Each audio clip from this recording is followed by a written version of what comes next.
And we are back with another edition of News Talk Crypto with Benjamin Dichter. I am Mark Petroni. Thank you so much for tuning in. It's always exciting because, I'm not an expert in crypto. I'm a novice, like, millions of other people who are watching this incredible spike in cryptocurrencies. They hear of all these different types of currencies like Bitcoin.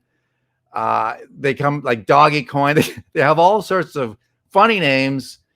People are a little concerned about it. Then you have people like, the chairman of the Bank of Canada governor coming out and warning people that it's not real money. It's not really being used. And so you're getting disinformation along with incredible talk and accounts of these types of currencies going off the charts in terms of the value relative to the fiat currencies that we all know and love less and less as they lose their value. Anyway, that's why I appreciate Benjamin Dichter coming on the show and talking us through this. Benjamin, welcome once again to News Talk Crypto. It's good to talk to you. Thanks for having me. How do you buy cryptocurrencies?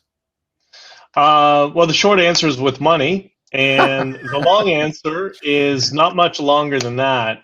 Essentially, the way it works is you're really using your phone primarily. I mean, you can use an iPad or a computer, but most people just use your phone. You download an app from one of the app stores for one of the exchanges, and you essentially just send an e-transfer from your bank account, send money to that exchange account, and then once it's in there, you just click buy and the amount that you want to buy. It's pretty simple. All right. Well, you're moving too fast. Okay. So I'm sitting here and I want to buy some cryptocurrencies because I've heard all sorts of things about it. I said, okay, I want to buy some Bitcoin, but I see it's already trading at what is it up to now? Is it $65,000 US? So yeah. It's like over $80,000 Canadian. Right away, I'm thinking, well, clearly I'm priced out of the market. But first things first, I don't have to buy an entire coin, right? I mean, say I have $200 that I'm willing to buy some crypto with. Can I do that? Of course, you can buy $10 of Bitcoin if you want, because each Bitcoin is divisible into 100 million what we call Satoshis. And Satoshi just named after the pseudonym for the creator of it. So yeah, you can go buy 70,000 Satoshis. That's fine. It's easy. Okay, so there's 100 million Satoshis in one Bitcoin, correct? Yes. Yep. 100 million of them. Yes. And there's 21 million Bitcoin. Yes, and this is why, when you look at the theory of those who are the developers in the crypto space that are building the Bitcoin blockchain and working on it, from the 50,000 foot view, their perspective is anybody who has like one Bitcoin, or I think it's 0.28 Bitcoin, but if you have one Bitcoin, that's going to be generational wealth if you hold on to it long enough. And that's just how the system was developed. Generational wealth. So if somebody's got, I don't know, say $80,000 in Canadian money, or right now $65,000, and they want to buy a Bitcoin, you're saying that kind of money, you'll be able to pass that on to your kids and grandkids, and they'll be wealthy. Is that what you're saying to me? That's the theory, and that seems to hold true. Because remember, the first Bitcoin transaction was for a couple of pizzas from Domino's Pizza, and the guy spent 10,000 Bitcoin to buy 2 pizzas in 2010, which today is, I don't know, what's that, $300 million, something like that, something more. I guess $500 million. So, when it was first developed, or 2010, 10,000 Bitcoin bought 2 pizzas. And today, 1 Bitcoin buys roughly a Tesla. And in 10 years from now, 1 Bitcoin, because it's deflationary, will buy a city block, an apartment tower. Like that's how this thing is designed, that in the future, as the supply gets cut in half, the opposite of fiat currency, and more people are onboarded to the system, and because it's global, so the potential use case is not limited to one. Nobody in outside of Canada is using Canadian dollars, right? But people are using Bitcoin in every country all over the world, right? So when Well, that's the how case, come you have people like the governor of the Bank of Canada, Tiff, whatever his name is, coming out and saying, well, it's not really being used as currency. oh, because whatever his name is an idiot and a liar. But he's in government, so that's not really a surprise. I think that's a prerequisite at this point, right? Well, well, I suppose so, but he's the guy in authority, and so we're taught to, respect guys like that. So when people like that come out and say it, Tiff Macklem, who is the governor of the Bank of Canada, but is it possible that a guy like that actually has Bitcoin? Because then you got a guy like Tim Cook, who's the CEO of Apple, and he was asked recently about crypto, and he basically said, "Well, yeah, I have crypto," but then they always kind of offset it with something like, "But I'm not really an investor." And then you have other people like Steve Wozniak, coming out and saying, "Well, yeah, it's based on real mathematics, and it's there's a science there to it, and it works, but I'm not an investor." So it's almost like, yeah, it works, but I'm not really involved. How do you account for the fact that all these billionaires are so reticent about going all in and saying, absolutely, yeah, I'm in? Elon Musk was the closest thing, I think, to a guy who kind of endorsed it. Is that right? Yeah, well, I mean, in the case of Wozniak, he said, "I'm not an investor." He didn't say, "I don't own it." He said, "I'm not an investor." Those are two different things. He's playing games here. I mean, what's he doing here? Why not just say, "Yeah, I own it"? But instead, he said, "I'm not an investor." Well, what does that mean exactly? I don't know. You have to talk. Get him on your show. Love to have Wozniak on the show. If you're watching, Steve, I mean, give me a call or get a hold of Benjamin. I'll give you the most egregious example of it. A guy who I don't really have any love for. What's the guy who owns the Dallas Mavericks? Yeah, Cuban, Mark Cuban. That's right. Yeah. So Cuban had been bashing Bitcoin for years. That's right. It's fake money, blah, blah, blah, blah, blah. And then he made a slip in an interview when he finally got on board with Ethereum and whatever. And he let it slip that, oh, yeah, I've owned Bitcoin for years. So he's had Bitcoin, we think, since between 2013 and 2014. Now, did he believe in it? Did he think it was just, a Hail Mary?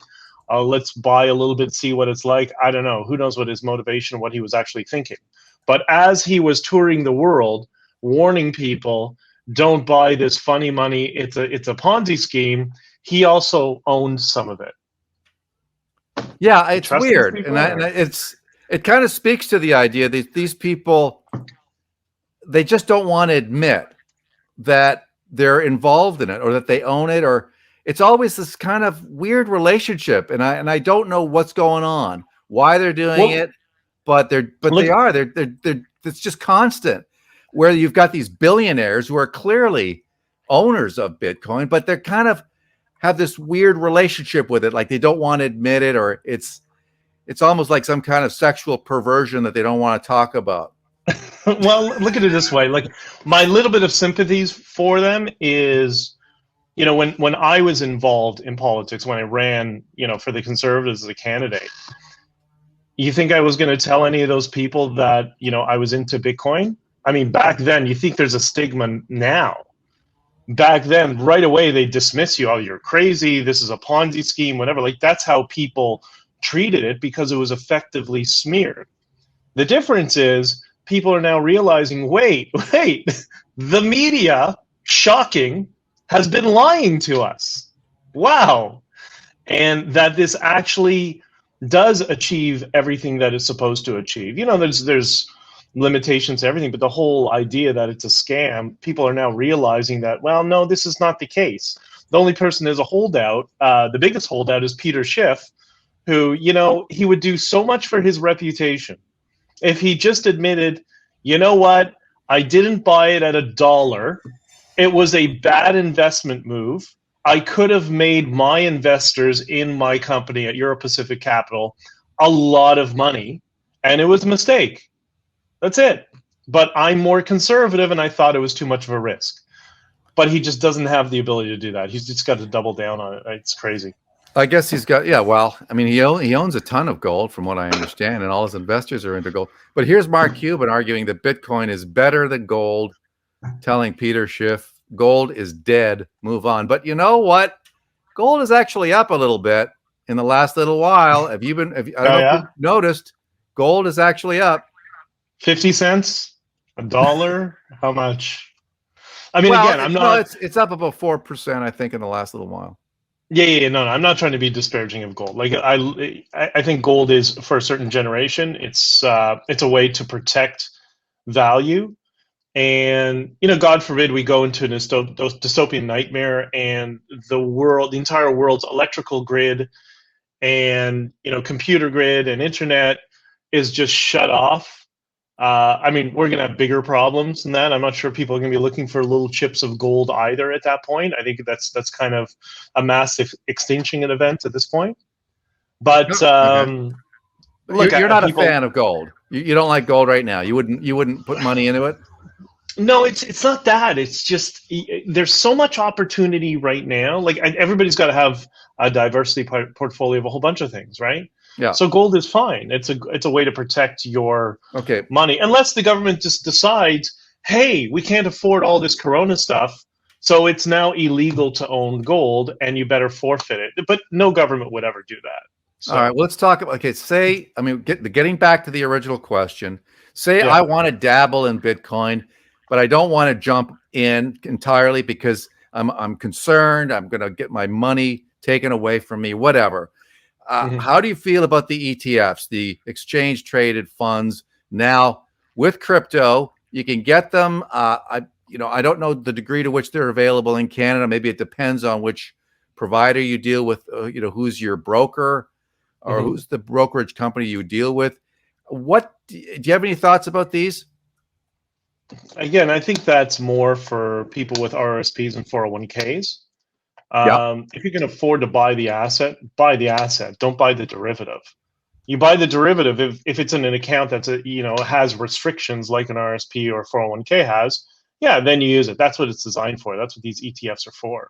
But is it a safer way to invest? I mean, do you think, or not? No, I think it's safer to actually buy the actual asset. It's like saying, should you buy a gold stock or buy actual gold? Well, buy actual gold first. And then if you have money that's in your retirement fund and you can't use that to buy physical gold, okay, then you buy the derivative. You buy a mining company, a gold ETF, whatever it is, right? But the very first thing is buy the asset, in my opinion. And here's, to your point, here's the U.S. regulator story banning VanEck Bitcoin ETF that could have been seminal for the crypto market. So already we're having regulators bashing some of these ETFs. And so where you think you're getting maybe some safety going with these exchange traded funds, well, lo and behold, you've got the U.S. Securities and Exchange Committee, the SEC, has rejected a first of its kind exchange traded fund ETF for Bitcoin. It's the VanEck Bitcoin ETF, which has been under review for more than 7 months. Could have supercharged the price of digital currency. What do you think about that idea? That is this a way to hammer the price of Bitcoin and other cryptos? Is by banning these ETFs? It happens every cycle. So when Bitcoin starts to get momentum, it gets a little bit more mainstream.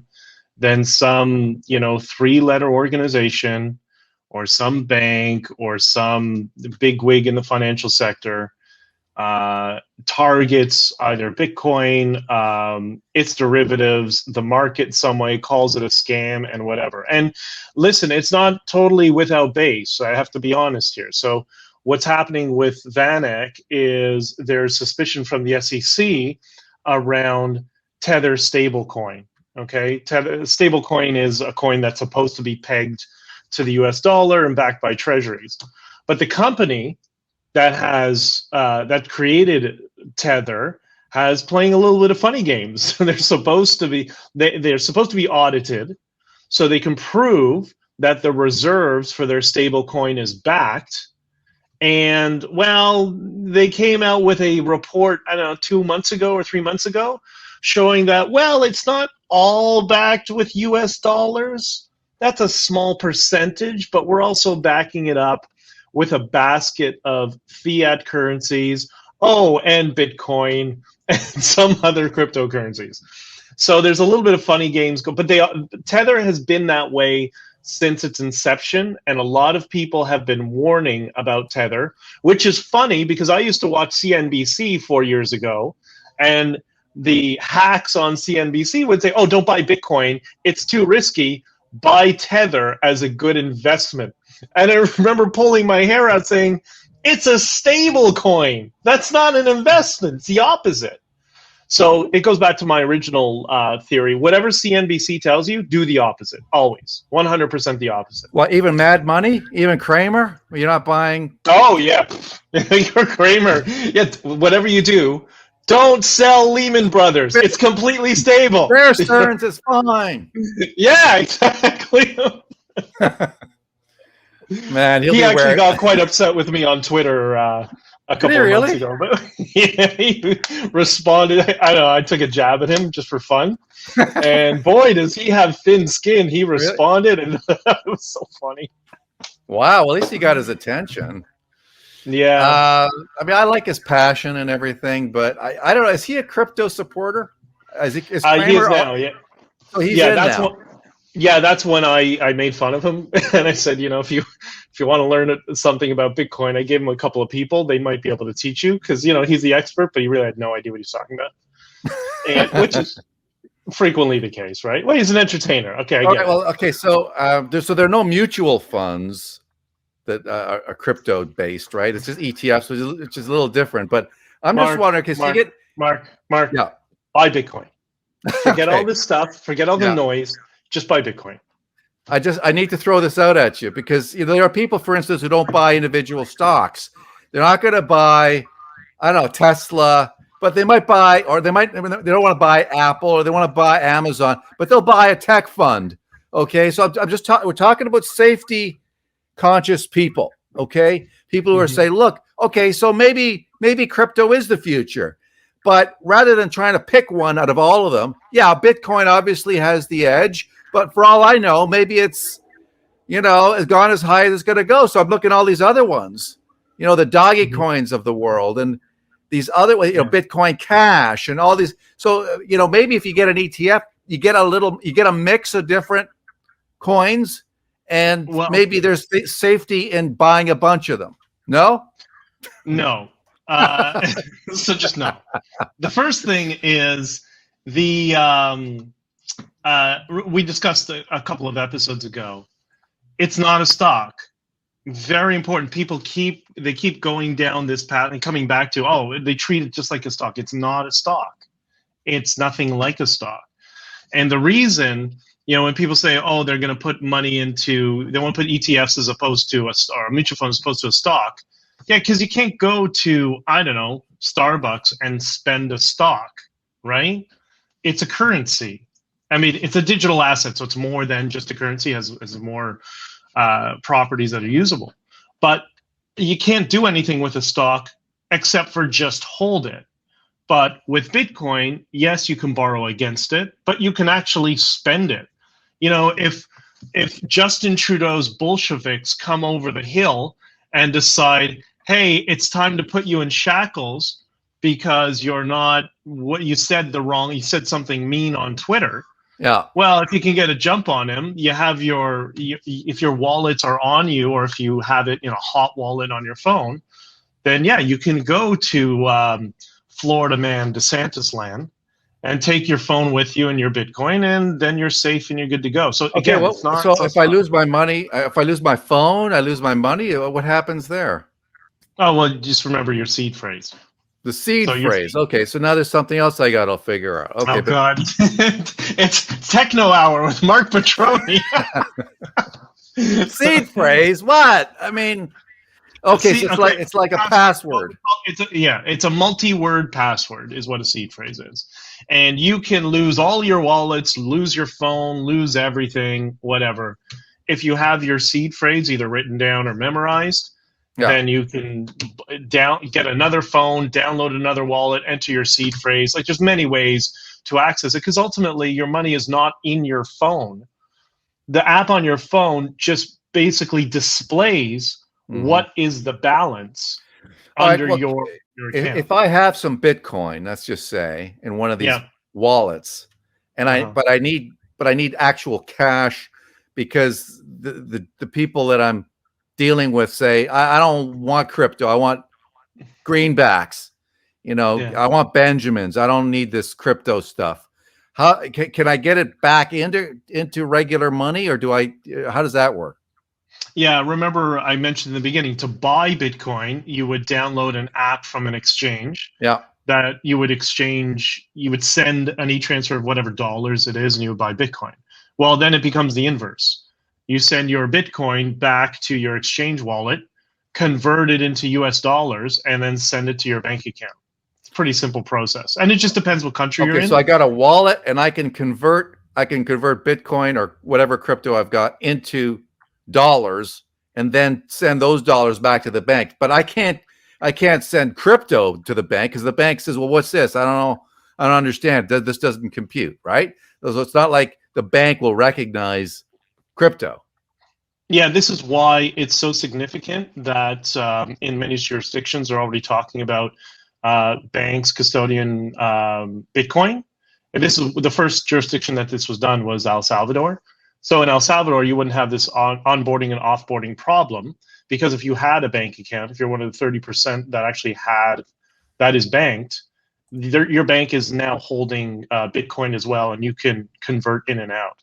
And it's just only a matter of time till that rolls out. I think Brazil has already suggested that they're going to do that. This is also what Panama is talking about. A number of countries are exploring this as an option. So how big would that be if, say, a country? I mean, El Salvador is a tiny little poor third world country that's been racked with civil war Mm-hmm. and corruption over the years, and they're the ones going with crypto. So not that Brazil has been free of corruption. Lord knows it hasn't, but it's a Mm-hmm. much bigger economy and country. Would that be a game changer if a country like, say, Brazil went the same route as, say, El Salvador Of on course. adopting crypto? Of course. And listen, it's always going to start with the smaller countries, the poorer countries who need a solution. So in El Salvador, the reason Nayib Bukele brought this legislation forward is because 70% of the country is unbanked. 70% of the country could not have a bank account. And North Americans don't understand this. Like when you have to spend some time living in Latin America, like I have a lot of friends in different countries in Latin America where I used to live. And when you talk to somebody who's unbanked, you understand how difficult and strenuous life becomes, because now your entire life is always in your pocket or in a jar or under the sink or whatever, because you don't have a place to put any money, the little bit of money that you have. That's why they all rush to buy depreciating assets, whether it's a motorcycle or a scooter or a television or whatever. They're using those things as a store of value. We don't understand that in the West, how privileged we are not to have that problem. So that's why it's first going to penetrate into those regions, because it's an automatic solution to that issue. But what's interesting is it's already gaining momentum in the Western world, where we really haven't had massive currency. Oh, I mean, Western world. Let's say the United States, Canada, England for the time being. We haven't really had a major currency collapse like Argentina and Brazil and Portugal and all these countries have had, right? But people are already aware of it, because all this massive, money printing, or for George Gammon, will make him happy and say, treasury printing into the commercial banking sector, just to be accurate. But we haven't really suffered the consequences of it. That's why one would think it wouldn't even be on our radar at this point, but it is, which is astounding. And if you have that sort of legislation being brought, like when Rand Paul said a couple weeks ago, he said, that Bitcoin could be the world reserve currency, could be a better world reserve currency than what we have today. There's your $12 million Bitcoin right there. And it Wait a just minute, goes 12 up. million per coin? Yeah, that's what the highest estimate we've seen after the next halving or next two halvings. I think it was $12.6 million in terms of the logarithmic projection of growth based on a whole bunch of different metrics and how it's going to enter them. It might be more than that. Who knows? What kind of events, world events, are you looking for that would catapult crypto, let's say Bitcoin, into the stratosphere? So would it be a depression? Would it be hyperinflation? Uh, what are there certain economic tailwinds or Hold headwinds? on. Let me get my crystal ball over here. um, there's obviously there's so many things that can happen. Like, for example, one of the things that popped up on my radar this week was Cynthia Loomis. I think it was Cynthia Loomis suggested, who's a big fan of Bitcoin, a senator, a Republican senator in the U.S., former state treasurer. She loves Bitcoin, but she said there's no future for most altcoins, which is true. Well, what happens if there's effective legislation that says, okay, all these other altcoins, those are now banned for whatever reason, and they're mostly centralized. They're run by foundations. It's not like Bitcoin where they don't know the creator is either dead or just anonymous. It's not the same effect, right? So there's a company that they can go after. Even with Ethereum, they can go to the Ethereum Foundation and say, okay, guys, you're shut down, and we're sending an email to Jeff Bezos to shut down all your servers because they're running on Amazon Web Services. Okay, but you can't do that with Bitcoin. So if this whole market of alternative currencies collapsed, where do you think that money's going to go? It's going to go right into Bitcoin immediately, whatever's left. And that's just one small thing. I mean, we see the trauma that's going on economically around the world that everyone wants to pretend is not happening. And then when it happens, they'll be like, oh, why didn't we know, right? Any one of those things can be what just gets people to catapult and jump into Bitcoin because they're worried about losing their house. But at the same time, what if their stocks or other assets are hyper inflated right now? What happens when we have interest rates going through the roof, like it did in the 70s?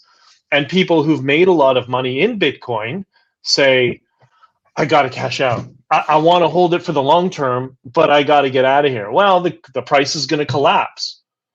But I do think there's going to be a long line of people that are going to be buying it up just as quickly as there's people who are selling it. But that remains to be seen, Yeah, there was a story in CNN, forget cash, pay me in Bitcoin. So is it possible that more and more people, we're talking about athletes, for instance. We're hearing some of that. Who was it? The quarterback, the guy with the Green Bay Packers, Aaron Rodgers, I think at one point said, sure, you know what? You can pay me in Bitcoin. There's the quote in the story at CNN, and I realize it is CNN, but whether you're the quarterback of the Green Bay Packers or you're driving an Uber, you can get paid in Bitcoin. That, according to Jack Mailer's. Okay, well, maybe Aaron Rodgers didn't come out and say that, but somebody in the NFL did, I believe. Oh, yeah. A number of sports. Sorry, here Aaron it is. Rodgers, It was not Aaron Rodgers. It was former Carolina Panthers lineman Russell Okung became the first NFL player to be actually paid in Bitcoin after converting half of his $13 million salary last December. Wow. So how rich would that guy be? I mean, talk about a smart move. Yeah. And Aaron Rodgers, as I understand, is a big Let's Go Brandon fan. I'm pretty sure. But also, we saw what happened with Eric Adams and what's his name, Fernandez in Miami, the mayor of Miami, that they started a little back and forth competition where first the mayor of Miami said, I'm going to take my next paycheck in Bitcoin. And Eric Adams said, well, I'm going to take my first 3 paychecks in Bitcoin. Really? And the mayor of Miami responded and said, okay, I'm taking my entire salary for the next year in Bitcoin. And Eric Adams responded with, well, we're going to start, they're going to start inputting into their education system. He wants a plan to teach blockchain and cryptocurrency in elementary school or in high school, I guess it was, in high schools in New York, and he wants to make New York State a Bitcoin center, which the mayor of Miami has been working on for the past year. So they're now the state of Florida, or should I say Miami and New York City, to be more accurate, are now in a competition of who can be the major cryptocurrency center, which is interesting because New York has had by far the most ridiculous and stupid regulations. And now it looks like Eric Adams is going to undo all of that, right? Well, wow. Okay. So, I mean, you look at like first world nations like the United States, or you say Canada. Why is Canada lagging so far? I mean, do you think, first off, that it is lagging? It seems to me that some of these countries that you would expect would maybe be at the forefront of technology around this issue are actually like lagging way back. Is it because they have relatively stable currencies that basically, discourage the move into crypto? Is that what's going on here? Have you met our Prime Minister, otherwise known as Prime Minister Blackface? I've spoken to him. Yeah. Are you surprised that we don't make good decisions here? No, but if you're a politician, you're taking payoffs. I mean, it would be in Bitcoin, would it not? Less likely to trace it. I bet a lot of these guys in their offshore accounts are getting paid in gold or maybe digital gold or cryptos, or I don't know. There was a study that came out last year that something like 0.08% of Bitcoin transactions at this point are illicit, and most of them are online, like internet fraud. If you're a criminal or a politician, and it's a very fine line, Same thing. and you want to embezzle money, or how politicians do it, they get illegal foreign money as campaign contributions for fundraisers. That's how it all works here. You're not going to do it in Bitcoin because it's pseudo-anonymous. God forbid somebody ever finds out that your address that ABC address is you, then every transaction can be audited, right? So you're going to do it with cash. The best way to launder money is with cash. This is this whole fallacy that's infuriating. And say, it's for criminal activity. No. Obama didn't send $180 billion of Bitcoin to Iran. He sent them cash. That's how money is laundered around the world, right? Remember, every Bitcoin has a unique identifier, right? This is what mixing is about. But they have all unique identifiers. They can all be traced. It's the worst thing for criminal activity. Now, there also is something called, there are coins that are privacy coins, something like Monero or Zcash, and Bitcoin will go in that direction. Ultimately, that's part of what this whole Taproot upgrade to Bitcoin is. It'll lead to this in the future. But meaning that address that makes it pseudo-anonymous. So, Mark Petroni has a long address that doesn't identify him, but that's his address for one of his Bitcoin wallets. That address will now be private. Nobody will ever see it. And then they're dynamic addresses, so they'll change every time. And then when the validators validate a transaction, those validators' addresses will change as well. It'll be impossible to trace anything. But we're not there now. Right now, everything is publicly available on a public blockchain, pseudo-anonymous. It's the worst platform to launder money. Okay. And the people who say that it's not real money, that you should stick to fiat currencies, I guess they need to understand that fiat currencies have been printed through the roof, through the moon. I mean, these days, that's how countries are staying afloat, is by just printing a whole crap load of money. I mean, well, these are the same people that say inflation is transitory, are they not? Yeah, the same people. They sound like trustworthy people. Oh, wait, they're the one also causing the damage. It's another example of the arsonist is also the firefighter. All right, so we got to continue this conversation. I love how annoyed you get. It's so great. No, look, it's fascinating, and look, I want to learn more about it, and I think the day may come when I think a lot of people are going to be looking back and going, "Man, I should have got in." But even there, people who are looking at the price now, going, I missed the boat." But they'll be looking, a year from now, they could be looking, staring back in the rearview mirror and thinking, "Wow, it was a bargain at 70,000, or it's like 75,000." You know what I'm saying? But Yeah, but people have an amazing ability to deny that they were like I've been through this so many times at 2,000, at 5,000, at 8,000, at 10,000. Everybody, you should buy Bitcoin. You should buy Bitcoin. You should buy Bitcoin. No, it's already over. It's always already over. And I get the same response every time at 20,000, 30,000, 40,000. Oh, it's already over. It's already over. And I go back to the same people. And so remember, you told me it was already over at 30,000. It's not double the price. Oh yeah, but now it's really already over. Okay, what do you want? I don't know what to tell you. And Peter Schiff will still be singing the same old song. He could have been one of the wealthiest people on the planet by far. By far, he could have been the world's first trillionaire if he wasn't so damn stubborn. And I like Peter Schiff. I think he's entertaining. I loved what he did during Occupy Wall Street when he went out and he talked to people and he explained capitalism and the free market and why. I really admire him for that. But he's so stupid on Bitcoin. It's infuriating. But and his son owns it. This is the so even family members now are going in. Anyway, listen, I got to wrap things up. But can we continue this series, because it's fascinating stuff. And I think a lot of people who know nothing about crypto are going to enjoy these, because they're going to get, no normal questions asked by the likes of people like me who are just novices at all of this. So thank you. Well, tell people to go to newstalkcrypto.com and put these things online, and remind them to like, share, and subscribe.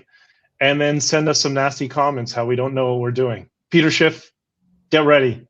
Well, yeah, don't be surprised if Peter gets wind of this, because and you got the guy at CNBC for Mad Money. You got Kramer mad at you, so it's only a matter of time. It's only a matter of time before before others find out about what you're saying. And it's still, but your point seems to be it's still early days. It's still early days for crypto, right? Yes. But you would be the first to admit that not all cryptos are going to be gold. Maybe that's a poor choice of words in this case, but not all cryptos are going to survive. Is that a fair assessment? Yeah, that's why I remember when we started talking and you asked me about it, and I said buy Bitcoin, and you asked me about other coins and Ethereum and all that sort of stuff. And this is nothing against Ethereum, but I said, just buy Bitcoin. You can go down the rabbit hole, and everybody does. They get into Bitcoin, they start understanding how our actual financial system works, and then they lose their mind. And then they want to look for all these different alternatives, and that may or may not be for you or other people. But most people don't want to buy stocks. They want to buy ETFs. So if you want to buy an ETF, then the ETF for crypto is Bitcoin. Really? Well, okay. And not literally, you know what I mean? But that is the stable network that has the network effect, the largest number of nodes, the largest number of developers, largest market penetration by far. And because we don't know who the founders were, it's not controlled by a business or a foundation or any of that sort of stuff. It runs on its own at this point. That's the monetary policy of the future. That's what Bitcoin is. NewsTalkCrypto.com, right? Yeah. All right. I've got it up on the screen there so people can see it. Like, share, and subscribe. Like, share, and subscribe. All right, my friend.